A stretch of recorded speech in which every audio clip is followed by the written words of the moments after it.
Tauro veislynas veisimu užsiema beveik 20 metų. Ir mūsų čempionų krepšelyje yra 250 čempionų titulų. Pernai metais, tai yra 2014 metais, Tauro veislynas užsitarnavo, laimėjo 130 čempiono titulų per 3 veislės. Mūsų veislyne veisiamos yra maltezė, garbanotieji bišonai, tai yra bišon frizė, ir Vokietijos nykštukiniai špicai. Iš didžiausių mūsų pernai metais pasiekimų, tai Europos čempionate mūsų maltezė laimėjo Europos jaunimo čempioną, Europos čempionate vokiečių nykštukinis špicas tapo geriausių mažylių ir laimėjo visą mažylių Best in Show.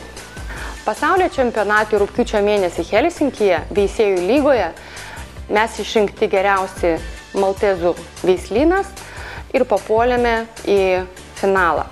Iš veisėjų programos pernai metais susilaukėme pirmo lizdo baltųjų nykštukinių špicų vadovos, susilaukėme garbanotų bišonų trolio ir rajos vadovos, kurie per savo abudu titulo krepšelius sudaro 51 titulą.